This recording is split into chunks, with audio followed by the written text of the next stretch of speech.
Okay, today I'm going to demonstrate programming and using your Astromech or flight computer. Essentially, they're both programmed exactly the same and functionally used exactly the same. They are just limited in which ships use which. Today I have a brand new level 6 Astromech that I'm going to program.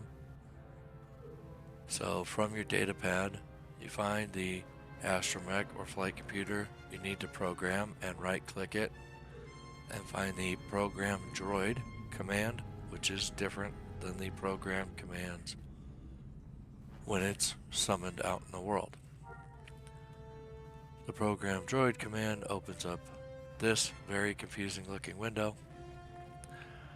At the top are going to be all of the programs that you as a factional pilot can program without ready chips, and at the bottom will be all of the programs you have already on you in ready chips. So the standards are here in ready chips at the bottom. I'm using reactor overload, capacitor overload, engine overload, weapon overload, and shield shunt. Not all 5 of these will fit in every single level of a flight computer or an astromech, but for the most part from level 2 up, these 5 should be in your astromech or flight computer. Now as a rebel, I have shield adjustment and reinforcement options, so I'm going to put some of those in.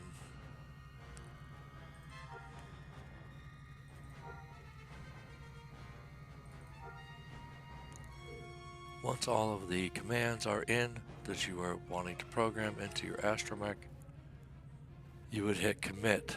The important thing at this point is to know the size of the data storage available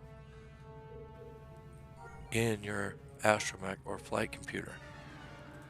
They're all extremely different and can be accessed from access the flight computer core storage unit, or you can call your astromech and go to droid options and find open the droid's datapad.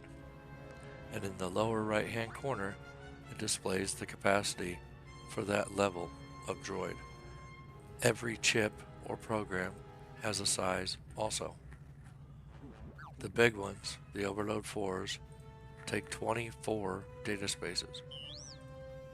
These moderates that I'm using from Rebel Shield Adjustments are 10s, and then Capacitor Shield Shunt 3 is 20, leaving me with very few spots left to use in this droid.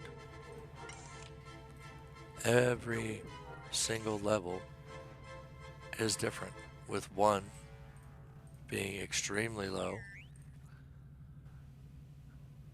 and only allowing 2 or 3 commands, maybe 4, depending on if you use any level 2 commands or all level 1 commands.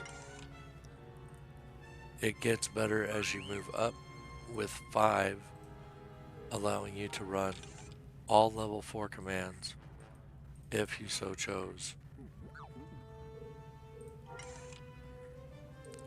Now, once you have the programs in, you need to make sure you go to your ship management and have a droid interface equipped, and then go down to your droid flight computer and find the droid you want to equip into your ship.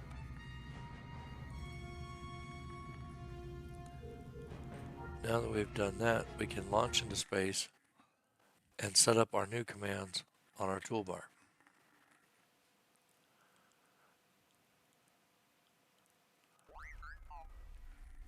Control A is the default to access the command browser in space. Then you find the Astromech tab and you'll find all of your programs right there. We want to make sure we have them in order from left to right: reactor overload, engine overload, capacitor overload, and weapon overload. I like to put shield shunt on F6, my front reinforcement, which is really unimportant for this demonstration, rear reinforcement, my shield adjust. Okay, now that we have our commands placed on the toolbar, the four basics, reactor, engine, capacitor, and weapon, will run until you die or until you land.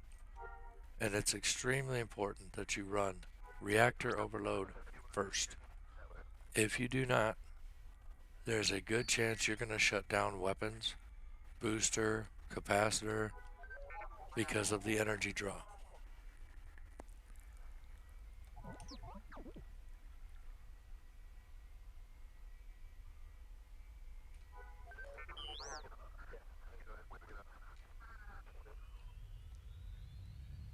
There you go.